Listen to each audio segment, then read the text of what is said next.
आखिर क्यों हम लोग एक्चुअल वर्ल्ड को छोड़कर वर्चुअल वर्ल्ड की तरफ ज़्यादा रुख कर रहे हैं, इसके क्या कुछ नुकसान हैं। तमाम सर्वे रिपोर्ट्स कहती है कि ना सिर्फ मेंटली बल्कि फाइनेंशियली तौर पर भी कहीं ना कहीं इसके दुष्प्रभाव देखने को मिले हैं। आखिर आज का युवा क्या सोचता है? क्या मोबाइल हमारी ज़रूरत बन चुकी है? क्या तमाम जो गैजेट्स हैं उनके हम आदी हो चुके हैं? लेकिन आखिर इन तमाम चीज़ों को लेकर जो दुष्प्रभाव सामने आए हैं उसका असर कितना है और कैसे एक जन जागरूकता के जरिए, एक अवेयरनेस के जरिए इन चीज़ों से बचा जा सकता है, बल्कि आजकल के युवाओं को एक सही दिशा भी दी जा सकती है। पहले आज की इस युवा टोली से आपका एक परिचय करवाते हैं और उसके बाद आज की बोलो बोलो मुंह तो खोलो की इस खास चर्चा को तो शुरुआत जो है मैं मौसम आपसे ही करना चाहूँगा। मौसम, किस तरीके से आप देख रहे हैं जो आजकल की युवा पीढ़ी है वो किस तरीके से गैजेट्स की आदी हो गई? हम देख रहे हैं कि मोबाइल पर दिन भर स्क्रॉलिंग चल रही है, स्क्रीनिंग टाइम बढ़ रहा है, मेंटली प्रेशर भी है, कई तरह की मनोरोग का जो है वो इससे कहीं ना कहीं उनको बढ़ावा मिल रहा है। आखिर क्यों युवा दिशाहीन हो रहा है और एक्चुअल वर्ल्ड से दूर होकर वर्चुअल वर्ल्ड की तरफ आगे बढ़ रहा है? क्या कुछ मानते हैं इसके पीछे की वजह क्या है? जी, कहते हैं कि हताश किताबें, उदास खिलौने, संस्कार घर में निराश पड़े हैं।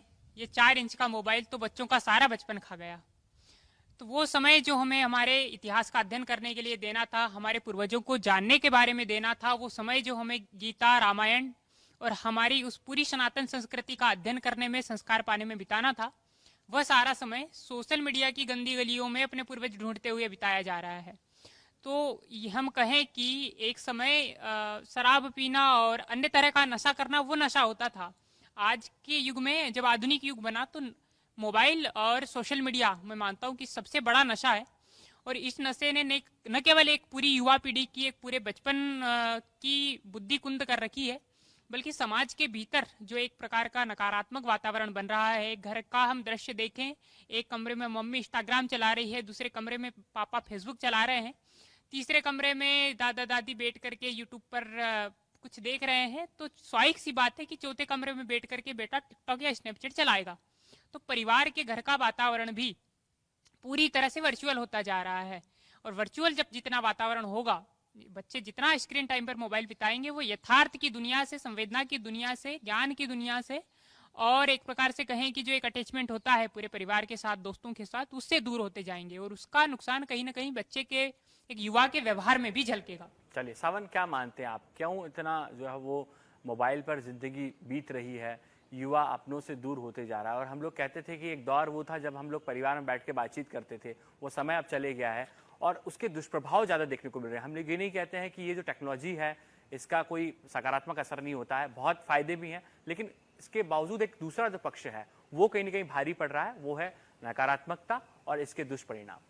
जी हाँ, ये बात तो सही है। बाकी अभी एक आर्टिकल भी जैसे आया था, मैंने आर्टिकल पढ़ा था कि समाज में सामाजिकता घटती जा रही। ये शब्द सुन के फिर मैंने पूरा आर्टिकल पढ़ना चाहा कि इसमें क्या विशेष दर्शाया गया। तो समाज में सामाजिकता घटने से ये बताया गया था कि जैसे एक ही घर में हम देखते हैं व्हाट्सएप ग्रुप बना लिए जाते हैं। मतलब भोजन तैयार हो जाता है तो भोजन के लिए बुलाया नहीं जाता है और मैसेज ड्रॉप कर दिया जाता है व्हाट्सएप ग्रुप में कि भोजन हो गया है, सब जन आ जाइए। तो भोजन करते हुए भी मोबाइल चलाया जा रहा है। तो ये स्क्रीन की लत लग गई है समाज को। इसका एक और दुष्परिणाम ये है कि स्वामी विवेकानंद जी कहते थे कि दुनिया का संपूर्ण ज्ञान किताबों की देन है। और मोबाइल जब आने से कोई भी चीज़ के 2 पहलू होते हैं, सकारात्मक भी और नकारात्मक भी। लेकिन जब नकारात्मक पहलू आगे बढ़ता है तब समाज को, युवाओं को इस विषय पर लेकर चिंतन करने की आवश्यकता होती है। आज किताबों की ओर से आज का युवा दूर होता जा रहा है। यहाँ तक कि जो अध्ययन के क्षेत्र में जो शिक्षक गण देखे जाएं या फिर जो अभ्यर्थी, जो विश्वविद्यालय में विद्यार्थी अध्ययन कर रहे हैं, उनका भी किताबों की ओर कोई झुकाव नहीं है। अभी कभी लगभग किसी विद्यार्थी को पूछ लिया जाए किताबों के नाम, जिस क्षेत्र में अध्ययन करता है तो उस क्षेत्र के अध्ययन की किताबों के नाम नहीं बता सकता, परंतु वो यूट्यूब चैनल और अन्य सोशल मीडिया प्लेटफॉर्म पर वो चैनलों के नाम बताना जानता है। तो इस तरीके के नकारात्मक प्रभाव समाज में बढ़ रहे हैं। जी कुनिशा, आप क्या मानती हैं, क्या वजह है? साफ तौर पर समाज में जिस तरीके से इसका दुष्प्रभाव फैल रहा है वो एक बड़ी चुनौती कहीं ना कहीं आपको लगता है, और आने वाली जो हमारी देश की पीढ़ी है उसको कहीं ना कहीं दिशाहीन करते हुए नजर आ रहा है। नकारात्मक तौर पर कितना हावी है सोशल मीडिया और तमाम जो गैजेट्स हैं? नकारात्मक तौर पर ये काफ़ी हावी है, क्योंकि हम लोग एक ही परिवार में 4 लोग बैठे हैं लेकिन आपस में बात ना करते हुए हम चारों ही हमारे फ़ोन में लगे होते हैं। जैसा सावन जी ने बताया कि हमारी इसका सबसे बड़ा प्रभाव ये है कि हमारी पढ़ाई भी ऑनलाइन ऑलमोस्ट ऑनलाइन ही होती है। हम लोग यूट्यूब से ज़्यादा पढ़ना पसंद करते हैं। बुक्स के हमें राइटर्स के नाम तक याद नहीं होते हैं, ना बुक्स का हमें पता होता है, बट यूट्यूब्स के हमें चैनल्स पता होते हैं। एंड सबसे इंसान उपवास कर लेता है। हमारे जो बड़े बुजुर्ग हैं, अभी सावन भी चल रहा है, अधिक मास भी, सब लोग उपवास कर लेते हैं, लेकिन मोबाइल से कोई उपवास नहीं कर पाता है। और जो शराब का नशा एक बार छूट जाएगा, लेकिन ये जो मोबाइल सोशल मीडिया का जो नशा है ये बिल्कुल छूट नहीं रहा है। ये आपने बहुत महत्वपूर्ण बात की कि उपवास होते हैं, हम लोग जो है वो इस तरीके के उपवास करते हैं, खाने से दूरी बनाते हैं, लेकिन कुछ घंटे ऐसे हों या एक दिन ऐसा हो जब मोबाइल से दूरी बनाई हो। क्या मानती हैं ऐसा भी कुछ संभव हो पाएगा? ऐसा होना चाहिए, क्योंकि अगर ऐसा नहीं हुआ तो आगे इसके नकारात्मक प्रभाव और पड़ेंगे। जैसे हम उपवास में हमारी जुबान पे काबू कर लेते हैं, लेकिन हमारी जो उंगलियां होती हैं उनको फोन स्क्रीन पे चलाने से हम काबू बिल्कुल नहीं कर पाते। चलिए, क्या बात है। गौरव, क्या मानते हैं आप, क्यों इतनी चुनौती बढ़ रही है समाज के सामने और खासतौर पर युवा पीढ़ी है? और हम लोग ये कह रहे हैं कि आजकल तो जो टीनेजर्स हैं या फिर बच्चे हैं, मुझे लगता है कि 4वीं 5वीं क्लास में पढ़ने वाले जो बच्चे हैं उनके हाथ में मोबाइल है, और वो कहीं ना कहीं जो है वो इस तरह की वीडियोस जब देखते हैं जो उस एज ग्रुप के लिए बने ही नहीं है, तो ऐसे में चुनौती है, क्योंकि वो भी आने वाले देश का भविष्य है। तो ये तमाम चुनौतियां किस तरफ का इशारा करती हैं? जी, मोबाइल एक इलेक्ट्रॉनिक उपकरण है, तो इसका प्रयोग जो है सीमित मात्रा में करना चाहिए।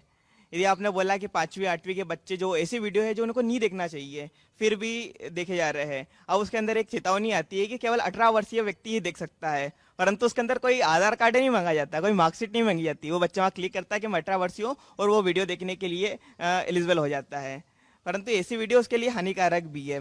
निसंदेह मोबाइल एक बहुत ही सुंदर उपकरण है, इंसान की बहुत से सुंदर आविष्कार है, परंतु इसका यदि हम गलत प्रयोग करेंगे तो ये हमारे हानिकारक सिद्ध हो सकता है। दूसरी चीज हमने पूछी कि युवा इसके प्रति आकर्षित क्यों हो रहा है। इसका एक कारण है, जब भी हम कोई ऐसी वस्तु का प्रयोग करते हैं जिससे हमें खुशी मिलती है, तो हमारे अंदर एक हार्मोन रिलीज होता है, इसका नाम है डोपामाइन। और जब डोपामाइन रिलीज होता है तो हमें खुशी मिलने लगती है, परंतु ये जब तत्कालिक खुशी जब धीरे धीरे कैसे लत में बदल जाती है हमें पता नहीं चलता है, और जब ये लत में बदल जाती है तब ये हमारे मानसिक रूप से और शारीरिक रूप से, दोनों रूप से हानिकारक होती है। जिस प्रकार शराब की लत, सिगरेट की लत को छुड़ाना जिस प्रकार हानिकारक बहुत मुश्किल होता है, उस प्रकार मोबाइल की लत को छुड़ाना भी मुश्किल होता है। हम मानते हैं कि मोबाइल के आने से पूरी दुनिया एक बोर्ड पर आ गई है, पर जब इस बोर्ड को ही नियंत्रण में रखेंगे तो वो बहुत हमारे लिए हानिकारक सिद्ध हो जाएगा। चलिए, वाकई में बहुत हानिकारक सिद्ध भी हो सकता है। दीक्षांत, क्या मानते हैं आप, ये एडिक्शन कितना खतरनाक साबित होता है? और हमने देखा है कि कई बार इससे ना सिर्फ जो है वो आप मेंटली परेशान होते हैं, बल्कि फाइनेंशियली भी कई बार इस तरीके की दिक्कतों का सामना करना पड़ता है। देखिए, एक लाइन थी कि आंगन में नीम के पेड़ मुरझाने लगे हैं, शायद बच्चे अब मोबाइल चलाने लगे। वाह, निश्चित रूप से जो आपने बात बोला उसका कारण आज करोड़ों अरबों रुपए लगाकर अच्छे अच्छे इंजीनियर्स बिठालकर सिर्फ एक प्रयास करा जा रहा है कि ज्यादा से ज्यादा समय स्क्रीन पर और किसी एक विशेष सोशल मीडिया प्लेटफॉर्म पर कैसे बिठाला जाए। आज शीत युद्ध, कोल्ड वॉर चल रहा है लोगों के बीच में, सोशल मीडिया कंपनीज के बीच में, कि किस प्रकार से एक सोशल मीडिया पर ज्यादा से ज्यादा समय तक विद्यार्थी या कोई भी युवा रहे, उसके अलग अलग प्रयोग करे जा रहे हैं। और इसके दुष्परिणाम क्या है? एक रिसर्च में अभी ध्यान में आया कि 6 साल से कम के विद्यार्थी बच्चे जो स्क्रीन टाइम उनका ज्यादा है, स्क्रीन पर स्क्रॉलिंग टाइम ज्यादा है, उस कारण से सामान्य से पेन पेंसिल पकड़ने की भी क्षमताएं कमजोर होती जा रही है। यानी कि पेंसिल पकड़ने की क्षमता बच्चों में नहीं रह गई, इतना ज्यादा स्क्रॉलिंग के कारण उंगलियों में समस्या है। और अब इसका कारण क्यों बनता जा रहा है? क्योंकि एक सोशल मीडिया इन्फ्लुएंस भी क्रिएट हो रहा है। मैं सोशल मीडिया पर हूँ, मैं व्हाट्सएप पर भी हूँ, इंस्टा पर भी हूँ, फेसबुक पर भी हूँ, थ्रेड पर भी हूँ, स्नैपचैट पर भी हूँ। बन गया है, कॉम्पिटिशन बन गया। अरे आप स्नैपचैट पर नहीं है, आओ ना। ये जो कंपटीशन बनते जा रहा है, ये एक बड़ा कारण है कि ये लत इतनी आसानी से छूटने भी वाली नहीं है। और ये लत है ऐसा स्वीकार भी अभी समाज नहीं कर पा रहा है, तो निश्चित रूप से इसको स्वीकार करना चाहिए और इसमें क्या सुधार हो सकते हैं उस पर चिंतन भी करना चाहिए। चलिए, मौसम आपकी तरफ पढ़ूंगा। महत्वपूर्ण बात ये हो जाती है कि हम लोग चर्चाएं करते हैं कि एडिक्शन हो गया है, युवा आजकल का इस पर आदी हो गया है और उसके साथ में इसके दुष्प्रभाव भी हैं, लेकिन सामाजिक चेतना की कितनी आवश्यकता आपको लग रही है? क्योंकि आपने कहा कि जो एक संयुक्त परिवार होते थे, हम परिवार में बैठकर बातचीत करते थे, वो तमाम चीज़ें दूर होती गई, तो ये एक जो आपको लगता है सोशल अवेयरनेस भी इसमें कहीं ना कहीं बहुत महत्वपूर्ण भूमिका निभा सकती है? जी बिल्कुल, कोई भी आविष्कार होता है, कोई भी उपकरण समाज के भीतर जब आता है तो समाज चाहता है कि उसका उपयोग करे अधिक से अधिक, उसके माध्यम से एक प्रकार से वैश्वीकरण से जुड़े। भारत में बैठा हुआ कोई व्यक्ति अमेरिका में बैठे हुए व्यक्ति से संवाद करना चाहता है, वहां कोई शोध हुआ है, तो यह विरोध तकनीक का विरोध नहीं है। समाज को यह बात बिल्कुल समझनी चाहिए। 10 वर्ष का 12 वर्ष का बच्चा यदि पढ़ाई करने के लिए, कुछ शोध करने के लिए मोबाइल की मांग करता है, गैजेट की मांग करता है, तो उसे न देना वो कोई तकनीक का विरोध नहीं है। लेकिन परिवार को खुद ही यह समझना होगा, माता पिता को खुद ही यह समझना होगा कि आप एक कमरे में बैठ करके इंस्टाग्राम चलाएंगे और अपने बच्चे से अपेक्षा करेंगे कि वो यूट्यूब पर या गूगल पर वही सब चीजें देखे जो उसके लाभ के लिए है, जो उसके सदुपयोग के लिए है। ऐसा नहीं हो सकता है। हमें खुद भी ये समझना होगा कि जैसा हम आचरण करेंगे, जिस तरह से वस्तुओं का उपयोग हम करेंगे, नई पीढ़ी भी उसी तरह से वस्तुओं का उपयोग करेगी। तो समाज को कम से कम, एक परिवार को यह देखना चाहिए कि जब बच्चा मोबाइल का उपयोग कर रहा है तो उसकी मॉनिटरिंग करे। दूसरा है कि जब मैं खुद अपने कॉलेज के ग्रेजुएशन के सेकंड ईयर तक आ गया था, मैंने मोबाइल नहीं लिया था। बहुत बड़ी बात है। वो इसलिए नहीं लिया था, मुझे पता था कि चूंकि इन दिनों तो सारी चीजें, सारी इन्फॉर्मेशन व्हाट्सएप ग्रुप पर आती हैं, लेकिन मैंने सोचा थोड़ा सा नुकसान जरूर होगा, लेकिन नुकसान कम हुआ। उसका सबसे ज्यादा फायदा ये हुआ कि ग्रेजुएशन के उन 2 वर्षों में मेरा सबसे ज्यादा अध्ययन हुआ। सिलेबस के बाहर के अन्य विषयों का ज्यादा से ज्यादा मैं किताबें पढ़ पाया, ज्यादा से ज्यादा लोगों से मिल पाया, ज्यादा लिख पाया, ज्यादा सोच पाया और ज्यादा बोल पाया। यदि उन दोनों वर्षों में मोबाइल होते मेरे पास तो हो सकता था कि 4 लाइक और 4 फॉलोअर ज्यादा होते, लेकिन जो किताबें मैंने पढ़ी थी वो किताबें मैं नहीं पढ़ पाता। तो हमें खुद भी ये बात समझने की आवश्यकता है कि 4 इंच की स्क्रीन पर उंगलियों के घर्षण से हम भावनाओं की इमोजी भेज करके 4 मिनट के लिए खुश जरूर हो सकते हैं, लेकिन एक जो दीर्घकालिक सामाजिक दूरी का नुकसान हमारा हो रहा है वो बहुत घातक सिद्ध होगा। चलिए आगे बढ़ते हैं। सावन, आप क्या मानते हैं, किस तरीके की एक पब्लिक अवेयरनेस इसमें बढ़ाने की जरूरत है? क्योंकि हम तमाम मुद्दों को लेकर देखते हैं, बातचीत होती है, कॉलेज कैंपस में चर्चाएं होती हैं, बड़े बड़े भाषण होते हैं, तमाम जिम्मेदार लोग इसको लेकर बातें भी करते हैं, लेकिन इस तरीके के मुद्दे आखिर क्यों पीछे छूट जाते हैं? आपको लगता है कि सामाजिक तौर पर भी इस पर एक बहुत गहन चिंतन की आवश्यकता? जी, सामाजिक तौर पर गहन चिंतन की आवश्यकता है। आपने कहा कि कैसे अवेयरनेस बढ़ी जाए। मैं अपने परिजनों में देखता हूँ, बंधु बांधवों में देखता हूँ, गली मोहल्ले में देखता हूँ, तो वहाँ पर स्थिति ये है कि एक बालक होता है तो उसको चुप कराने के लिए आज मोबाइल का इस्तेमाल किया जा रहा है। उसके सामने कोई सा संगीत या चालू कर दिया जाता है, बालक उसमें इन्वॉल्व हो जाता है। तो मैं जैसे लॉ का स्टूडेंट हूँ, तो मैं देखता हूँ कि लोगों को जो है आज तक भी कानून की जानकारी कुछ मात्रा में नहीं है। तो जैसे कोई भी चीज़ नहीं आती, जैसे मोबाइल आया और मोबाइल ने इतनी गति पकड़ी कि सबसे ऊपर आज स्क्रीन हो गया है, हर आदमी उसमें इन्वॉल्व है। मतलब डायरेक्टली नहीं है लेकिन इनडायरेक्टली हर व्यक्ति उसमें कहीं ना कहीं इन्वॉल्व है। तो हम किसी चीज़ का इस्तेमाल कर रहे हैं तो सबसे पहले हमें उस चीज़ की जानकारी या उस चीज़ का ज्ञान होने की आवश्यकता है। और इसका जो सबसे बड़ा नकारात्मक प्रभाव मैं बताना चाहता हूँ कि मोबाइल आने से लोगों की निंद्रा छीन गई है, और निंद्रा जब चले जाती है तब तंद्रा और मानसिक तनाव उत्पन्न होता है। और जब मानसिक तनाव उत्पन्न होता है तो कोई से भी समाज सकारात्मक रूप से आगे नहीं बढ़ सकती। और एक अभी जब सोशल मीडिया के जो प्लेटफॉर्म से इनकी मीटिंग हुई थी कि हमारा बिजनेस कैसा बढ़ाया जाए, तो उसमें एक रिजल्ट आया है, सब चौंक जाएंगे सुन करके। तो उसमें सबकी राय ये हुई कि हमारा स्क्रीन टाइम जो होता है वो रात्रि के समय कम होता है, तो अगर रात्रि में इसे ज़्यादा इस्तेमाल किया जाएगा तो कहीं ना कहीं हमारी इनकम ज़्यादा बढ़ेगी। तो समाज का और लोगों की चिंता कि समाज किस दिशा में जाएगी ये नहीं हो रहा है, लेकिन बिजनेस को लेकर उसकी ज़्यादा चिंता हो रही है। तो ये कोई व्यक्ति विशेष आज के ये सब कर देगा ऐसा संभव नहीं है। समाज के प्रत्येक व्यक्ति का दायित्व और कर्तव्य बनता है कि अपने समाज के लिए इस तरीके का कार्य करें। जी, गुनीशा आपकी तरफ बढ़ूंगा। मौजूदा दौर में आप स्टूडेंट भी हैं, साफ तौर में अगर बात करें तो किस तरीके से आप देखते हैं? फ्रेंड सर्कल भी आपका है, क्या कुछ चर्चाएं होती हैं सोशल मीडिया को लेकर? आपका फ्रेंड सर्कल क्या सोचता है, क्या इस पर बहस होती है? और आपको लगता है कि जो मौजूदा पीढ़ी है वो कहीं ना कहीं जो है वो उसमें भी एक अवेयरनेस आए, इसको लेकर भी बातचीत होनी चाहिए? हम कॉलेज कैंपस में बात करते हैं टिकटॉक, फेसबुक, यूट्यूब की, इन तमाम मुद्दों के साथ साथ में क्या इन मुद्दों पर भी अब बहस होना बहुत जरूरी हो गई आपको लगता है? और इस तरीके की चर्चाएं कॉलेज कैंपस की चर्चाओं में भी शामिल होना चाहिए? जी बिल्कुल होना चाहिए, क्योंकि इसका नकारात्मक प्रभाव हमें डिप्रेशन, एंग्जाइटी तो हो ही रही है, साथ ही साथ जान का खतरा भी हो रहा है। कुछ दिन पहले ही हमने देखा था एक वाटरफॉल में एक स्टूडेंट वीडियो बनाने के लिए गया था, रील्स के लिए, जी, शॉर्ट्स वीडियो, तो वो उसका पैर स्लिप हुआ एंड वो पूरी वीडियो रिकॉर्ड हुई और वो आज तक मिला नहीं है। तो इससे जान का भी खतरा है, क्योंकि हम लोग कुछ लाइक्स और फॉलोवर्स के लिए अपनी जान को भी जोखिम में डाल देते हैं। तो सबसे पहले हमें खुद ही अवेयर होना पड़ेगा।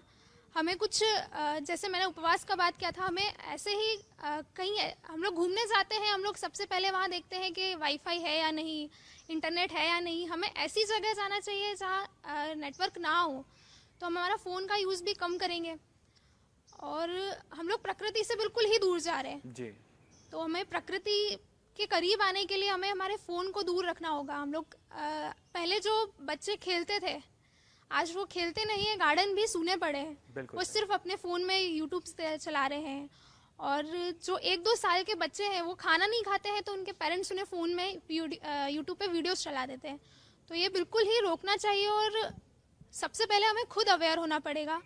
हमें खुद फ़ोन से दूरी बनाएंगे तभी हम किसी और को बोल पाएंगे कि आप ऐसा कीजिए। जी गौरव, आप लॉ स्टूडेंट भी हैं, फाइनेंशियली तौर पर भी कई बार हमने देखा है कि कई बार जो युवा बच्चे होते हैं वो गलत गैजेट्स या फिर ऐसे एप्लीकेशंस होते हैं जिनका उपयोग नहीं करना चाहिए, या फिर जल्दबाजी में पैसा कमाने के लालच में कुछ ऐसे एप्लीकेशन का इस्तेमाल करते हैं जहां पर उनको नुकसान भी होता है, और उसका असर उन पर भी पड़ता है, परिवार पर भी पड़ता है। और कई बार ऐसे मामले हमने देखे हैं, पिछले दिनों कई केसेस सामने आए कि सुसाइड तक वो लोग कर लेते हैं। तो ये एक आपको लगता है बड़ी चिंता है समाज के सामने, और ये एक चुनौती भी है? जी, समाज में ऐसी गतिविधियां बढ़ाने में सबसे ज़्यादा योगदान मैं बताता हूँ मोबाइल का ही है। अभी कुछ वर्ष पहले ही हमने एक गेम का नाम सुना था, ब्लू व्हेल गेम। हमने देखा था कितने बच्चों ने उसके अंदर आत्महत्या कर ली। उसके अंदर टास्क मिलते थे और बच्चे आत्महत्या कर लेते थे। और सिर्फ ब्लू व्हेल गेम ही नहीं, आजकल रील्स के कारण भी यदि रील्स के कारण बच्चों में आकर्षण बढ़ता है, ये चीज उसके पास है, मेरे पास नहीं है, इससे देखा देखी में बच्चे आत्महत्या कर रहे हैं, डिप्रेशन का शिकार हो रहे हैं। और यही नहीं, आज थोड़े दिन पहले ही मैंने समाचार में पढ़ा था कि पबजी का प्रयोग करने के कारण एक 7 वर्षीय बंटी ने अपनी पिताजी के अकाउंट से 50,000 रुपए निकाल लिए है, जिसके कारण ये डायरेक्ट मतलब पिताजी के अकाउंट से 50,000 रुपए निकालकर बच्चों में ये आपराधिक प्रवृत्ति बढ़ रही है। और दूसरा ये है कि इसके द्वारा साइबर क्राइम भी बढ़ रहे हैं। आपको पता नहीं चलता है कि पहले गांव में डाकू आते थे और गांव में डाका पड़ता था, परंतु आजकल डिजिटल डाका पड़ रहा है। कब घर बैठे बैठे सोशल मीडिया के माध्यम से आपका अकाउंट खाली हो जाता है, आपको पता नहीं चलता है। तो इस कारण से जो है बच्चों में भी आपराधिक प्रवृत्ति बढ़ रही है, और जो है फाइनेंशियल जो फ्रॉड हो रहे हैं वो भी मोबाइल के माध्यम से बढ़ते जा रहे हैं। चलिए मौसम आपकी तरफ बढ़ूंगा। एजुकेशन पॉलिसी की हम लोग अक्सर बात करते हैं, क्या लग रहा है मौजूदा दौर में हमारी ऐसी शिक्षण व्यवस्थाएं हों जिनमें इस तरीके के मुद्दे भी शामिल हो? खासतौर पर जब हम पढ़ाई की बात करते हैं तो किताबी ज्ञान तो है, लेकिन इसके साथ साथ में ऐसे विषय भी होना चाहिए जिससे युवा पीढ़ी को अवेयर किया जा सके। आपको लगता है कि जो है शिक्षण व्यवस्थाओं में और हमारी जो एजुकेशन पॉलिसी है उनमें इन तरह की चीज़ों को शामिल किया जाना चाहिए? बिल्कुल व्यवहारिक रूप से मुझे ऐसा लगता है कि जो नई शिक्षा नीति आई है, नई शिक्षा नीति के ड्राफ्ट में व्यवहारिक शिक्षा देने पर जोर दिया गया है, किंतु बच्चा मोबाइल से दूर हो, गैजेट से दूर हो, एक बच्चे से लेकर के एक युवा तक, जो भी शिक्षार्थी 25 वर्ष की आयु तक, चाहे वो KG1 से लेकर के PhD तक हो, एक बेहतर नागरिक, एक बेहतर सामाजिक व्यक्ति बन पाए, उसके लिए हर तरह से शिक्षा व्यवस्था को प्रयास करना चाहिए। और इस समय इस विषय को लेकर के सबसे ज्यादा काम करने की आवश्यकता है कि एक प्रकार का जी प्रतिस्पर्धा निर्मित हो रही है कि मेरे 500 फॉलोवर्स हैं, आपके 1000 फॉलोवर्स हैं। मैंने देखा कि लोग फॉलोवर्स खरीदने लगे हैं। 50,000 फॉलोवर जिसके पास है, 1 लाख फॉलोवर्स हैं, जिसकी रील 1 मिलियन तक चली गई, वो अपने आप को कलाकार समझने लगता है। तो एक प्रकार की जो एक नकारात्मक प्रतिस्पर्धा निर्मित हो रही है, काउंसलिंग के माध्यम से शिक्षकों को भी चाहिए कहीं ऐसा ना हो कि स्टाफ रूम में बैठकर शिक्षक भी इंस्टाग्राम पे फॉलोअर बढ़ा रहा है और फिर विद्यार्थी से अपेक्षा करे कि वो अपना समय अध्ययन और चिंतन में ही पूरी तरह से व्यस्त हो।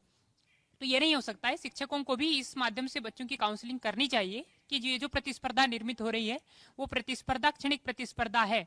मंदिर में जाकर के अगर आप 40 फोटो खिंचवा लेंगे और 40 लोगों से नहीं मिला या ईश्वर की आपने आराधना नहीं की है और आपको लगेगा कि ये फोटो मैं स्टोरी पर डाल करके 40 लाइक पा लूंगा और वो खुशी मिल जाएगी, जैसा कि अभी इन्होंने कहा, हंसी मिल जाएगी, खुशी नहीं मिल पाएगी, मानसिक संतुष्टि नहीं मिल पाएगी। तो ये हमारे शैक्षणिक परिसरों को सबसे ज्यादा आवश्यक है। हमारे घर को, हमारे परिवार को, हमारे माता पिता को, नई पीढ़ी को ये बात समझाने की जरूरत है कि 4 साल का बच्चा रो रहा है तो लोरी सुनाए, कार्टून न दिखाएं उसको कम से कम यूट्यूब के वीडियोस पर कुछ तो भी गाने न दिखाएं, उसको उसी पद्धति से रखा जाए जिस पद्धति से एक मनुष्य का विकास होता है। चलिए सावन, क्या लग रहा है एजुकेशन सिस्टम में जो है वो इन चीज़ों को शामिल किया जाएगा जब अवेयरनेस होगी, बातचीत होगी, या ऐसा कुछ सब्जेक्ट्स हों जिससे कहीं ना कहीं ये बताया जा सके कि मोबाइल के, गैजेट्स के, स्क्रीन टाइमिंग के क्या क्या दुष्प्रभाव हैं, उसका सकारात्मक असर आपको जो है वो देखने को मिलेगा? क्योंकि जब हमने शुरुआत की थी, बात की थी, तो मौसम कह रहे थे कि किताबों से दूर होते जा रहा है आजकल का युवा, तो ये भी एक बड़ी चुनौती है। तो ऐसे में ये जिम्मेदारी है हमारे जो जिम्मेदारों के सामने कि वो एजुकेशन सिस्टम को उस तरीके से डेवलप करे और ऐसे सब्जेक्ट्स को इंक्लूड किया जाए। हाँ, ये बात तो सही है। विषय की जब जानकारी होती है तो व्यक्ति उस चीज़ से अवेयर हो जाता है। हमें मालूम है कि आगे जाएंगे थोड़ा सा और गड्ढा है, और पहले कोई संकेत दे दे कि आगे गड्ढा है तो हम नहीं कूदेंगे। अगर इनको शैक्षणिक संस्था है और ये सब इसको शिक्षा व्यवस्था में शामिल किया जाता है कि इन चीज़ों के नकारात्मक प्रभाव से कैसा बचा जाए, तो कहीं ना कहीं इसका सकारात्मक प्रभाव हमें देखने को मिलेगा। क्योंकि जब तक कोई चीज़ की जानकारी नहीं होती, जैसे हमने देखा है कि फ्रॉड एक विषय ले ले जिसपे ठगी हो रही मोबाइल, लेकिन जब तक हमारे मन मस्तिष्क में ये विचार नहीं आया कि फ्रॉड हो रहा है, जब मालूम पड़ा कि फ्रॉड हो रहा है, हमें सूचनाएं दे दी गई है, तो उसके बाद से हर व्यक्ति सतर्क है। तो जब ये शामिल होगा शैक्षणिक व्यवस्था में, शिक्षा व्यवस्था में, तो इसका सकारात्मक प्रभाव जरूर देखने को मिलेगा। चलिए गुनीशा, आप क्या मानती हैं, किस तरीके से आप देख रही हैं? और आपने कहा कि अब तो गार्डन खाली हो रहे हैं, मैदानों में बच्चे नजर नहीं आते हैं, तो ये तमाम चीज़ें आपको लगता है कि स्कूल एजुकेशन के साथ साथ में कॉलेज एजुकेशन में भी इस तरीके की चीज़ें शामिल हो, जिससे बहुत हद तक इन जो समस्या है, चुनौती है, इससे निपटने में जो है वो आसानी मिल सके? जी बिल्कुल होना चाहिए, लेकिन शैक्षणिक जो एजुकेशन सिस्टम है उसके पहले हमें हमारे घर जो फैमिली वाले हैं, क्योंकि बच्चे की पहली शिक्षा उसके घर में उसके माता पिता ही करते हैं, तो बचपन से ही अगर उन्हें समझाया जाए, उन्हें 1-2 साल के बच्चों को फ़ोन ना दे के उन्हें जैसे मौसम जी ने बताया कि लोरी सुनाई जाए या उनके साथ खेला जाए, तो वो खेलने की जगह उन्हें फ़ोन दे दिया जाता है कि वो परेशान ना करे बच्चे, और वो जब रोता भी है तो उसे फ़ोन दे दिया जाता है कि हम परेशान ना हो, वो रो रहा है। तो हमारे घर से ही जो माता पिता है उन्हें थोड़ा अवेयर होना पड़ेगा। बचपन से ही बच्चों को अगर शिक्षा दी जाएगी और साथ ही एजुकेशन सिस्टम में भी चेंज अगर हमें जानकारी होगी इन विषयों पे, तभी हम बदलाव ला सकेंगे। तो एजुकेशन सिस्टम में भी चेंज आना चाहिए और ऐसे विषयों को शामिल करना चाहिए जिनसे बदलाव आए। चलिए, और पिछले दिनों हमने कुछ ऐसे लोगों के इंटरव्यू भी किए थे जिन लोगों ने कॉम्पिटिटिव एग्ज़ाम में टॉप किया था। कुछ IITs के स्टूडेंट थे, कुछ नीट के ऐसे स्टूडेंट थे। मैंने ये चर्चा की और आप युवा शायद इस बात को जानेंगे तो और हैरान रहेंगे कि उनमें से कई ऐसे टॉपर्स थे जिन्होंने मोबाइल फ़ोन 2 साल तक देखा ही नहीं। हाल ही में UPSC के एक स्टूडेंट थी, उनसे मेरी बातचीत थी, तो उन्होंने कहा था कि मैंने जब इस कॉम्पिटिटिव एग्ज़ाम की तैयारियां शुरू की, तब ये मन में संकल्प लिया था कि मोबाइल फ़ोन के अंदर व्हाट्सअप या फिर तमाम जो ऐसी एप्लीकेशंस है, सोशल एप्लीकेशन, वो तभी डाउनलोड करूंगी जब मैं इस एग्ज़ाम को बेहतर नंबर से जो है वो पास कर सकूं। और उसके बाद में जब उन्होंने टॉप किया, तो उन्होंने जिस दिन टॉप किया उसके 1 घंटे बाद व्हाट्सअप उन्होंने इस मोबाइल के अंदर इंस्टॉल किया। तो ये कहीं ना कहीं एक चीज़ है। गौरव, आपकी तरफ में बढ़ूंगा, क्या मानते हैं आप, सीखने की, समझने की प्रवृत्ति जो है, जो मानसिक दशा है, साफ तौर पर वो कितनी कमज़ोर हुई है? क्योंकि हमने देखा है कि जब आप एग्ज़ाम में बैठते हैं बच्चे, तो दिन भर मोबाइल उससे पहले घंटों तक जो है वो स्क्रॉल करते हैं, लेकिन जब एग्ज़ाम में बैठते हैं तो सब कुछ चीज़ें भूल जाते हैं, एकदम से ब्लैंक हो जाता है, और वो कहीं ना कहीं सबसे मुश्किल वक्त होता है। क्या आपके कुछ ऐसे मित्र, स्टूडेंट सर्कल, ये भी इन तमाम चीज़ों से जूझते हैं क्या? जी जी। ये बात आपने जब बोली है कि जब हम एग्जाम देने बैठते हैं तो हर चीज़ ब्लैंक हो जाती है। मतलब जब हम एक दिन पहले, हमारे से सिलेबस कंप्लीट नहीं होता है, एक दिन पहले हम वेब सीरीज के सारे एपिसोड कंप्लीट कर लेते हैं, और जब दूसरे दिन एग्जाम देने जाते हैं तब हमारे दिमाग में वही रील्स के गाने गूंजते हैं और मीम्स की स्क्रीन दिखने लगती है हमारे सामने। तो ये एक मानसिक प्रवृत्ति है कि जब हमें मोबाइल चलाने में खुशी मिलती है और बुक से हम दूरी बढ़ती जा रही है। दूसरा ये है कि जो मोबाइल है तो बड़ी अच्छी चीज़ है, हमें इसके ऊपर कैसे हमें काबू करना है ये हमें सीखना पड़ेगा, बैलेंस बनाना है। हमारे पुराणों में कहा गया है, अति सर्वत्र वर्जित, अति सब जगह वर्जित। यदि अति होगी तो वो चीज हमारे लिए हानिकारक होने लगेगी। याद रखिए, जीन हमारे लिए दुनिया भर के सारे उपहार ला सकता है, परंतु जब वो जीन अनियंत्रित हो जाए तो वो पूरी दुनिया को नष्ट भी कर सकता है। तो मोबाइल पे कैसे नियंत्रित करना है ये हमारे ऊपर है। चाकू का आविष्कार फल को काटने के लिए हुआ था, परंतु यदि उसी चाकू के से यदि कोई व्यक्ति आत्महत्या कर लेता है तो इसमें दोष चाकू का नहीं है, इसमें दोष व्यक्ति का है। यहाँ पर दोष मोबाइल का नहीं है, मोबाइल के प्रयोग करने वाले का है। यहाँ पर बच्चे जो यदि पढ़े कर रहे हैं, विद्यार्थी है, तो मैं मानता हूँ कि एग्जाम के दिनों में, कम से कम एग्जाम के दिनों में तो मोबाइल से उन्हें संन्यास ले ही लेना चाहिए। चलिए, संन्यास ले लेना चाहिए। दीक्षांत, एक आखिरी सवाल है, फिर इसको कंक्लूड करेंगे। किस तरीके से देख रहे हैं आप युवाओं में संवाद की कमी, और साफ तौर पर जो सामाजिक चिंतन की एक बात कर रहे हैं, और एजुकेशन पॉलिसी को लेकर जो तमाम युवा हैं वो क्या सोच रखते हैं, खास तौर पर जब ऐसे गैजेट्स के दुष्परिणाम सामने आते हैं? निश्चित रूप से एजुकेशन पॉलिसी में मोबाइल के बारे में, इस विषय के बारे में बताना चाहिए कि इसका दुरुपयोग भी है और सदुपयोग भी है, दोनों चीज़ें। पर एक और चीज़ ध्यान में आती है कि आज कई सारे विद्यालयों में बुक्स वगैरह का सिस्टम खत्म कर दिया गया है, टैबलेट्स के माध्यम से ही पढ़ाई होती है। ऐसा भी प्रचलन चालू हो गया है। और टेक्नोलॉजी का दुरुपयोग ही ऐसा नहीं है। E=mc², इस थ्योरम से परमाणु बम बना तो बिजली भी बनी। एक ने विनाश का काम कर सकता है तो एक विकास का भी काम कर सकता है। तो निश्चित रूप से किस प्रकार से उसका विकास के काम में वो भागीदारी ले सकते हैं, किस प्रकार से विद्यार्थियों के सदुपयोग में टेक्नोलॉजी आ सकती है, निश्चित रूप से देखा जाना चाहिए। लेकिन हाँ, ऐसा ना हो कि कहीं से 1 रुपए की आय हो रही है और 5 रुपए का नुकसान हो रहा है तो उसको प्रॉफिट बिजनेस नहीं कहते। उसी प्रकार से अगर नुकसान ज़्यादा हो रहा है और फायदा कम हो रहा है तो उस चीज़ को ध्यान में रखनी चाहिए। चलिए, बहुत महत्वपूर्ण बातें आज की इस युवा टोली ने कही है। और साफ तौर पर मोबाइल फोन्स का बढ़ता उपयोग, स्क्रीन टाइमिंग या फिर गैजेट्स पर घंटों तक बैठे रहने वाले युवाओं के सामने एक बड़ी चुनौती यही है कि आखिर कैसे वे अपने इस जो है वो खास तौर पर जो दिशा है उसे कहीं ना कहीं सही दिशा देने की कोशिश भी करें। और साफ तौर पर हमारी एजुकेशन जो पॉलिसी है वो भी किस तरीके से बेहतर तरीके से इसमें सकारात्मक भूमिका निभा सकती है, ये भी एक कहीं ना कहीं यहाँ पर एक सुझाव है। तो ये सबसे बड़ी सामाजिक चिंतन का विषय तो है ही, लेकिन युवा पीढ़ी को भी खुद को सोचना होगा कि आखिर हम समाज को क्या कुछ दे रहे हैं, एक सही दिशा में जाकर हम कैसे बेहतर समाज का निर्माण कर सकते हैं। और मोबाइल फ़ोन्स पे जैसे गुनीशा कह रही थी कि जैसे हम उपवास रखते हैं, खाने से परहेज भी करते हैं, दूरी भी बनाते हैं, लेकिन इस बीच में कुछ घंटे ही सही, कुछ दिन ना सही, लेकिन कुछ घंटे ही सही अगर मोबाइल से आप दूरी बनाएंगे तो शायद आपका बेहतर जीवन होगा और आप सकारात्मक दिशा में अपनी सोच को ले जाने में कामयाब होंगे। हमारी खास पेशकश में आज इतना ही। अगली बार बोलो बोलो मुंह तो खोलो के एक और स्पेशल सेगमेंट में आपके साथ में नए विषय को लेकर हाजिर होंगे। तब तक के लिए हमें दीजिए इजाजत और ताज़ा तरीन खबरों के लिए आप जुड़े रहिए बंसल न्यूज़ के साथ। नमस्कार।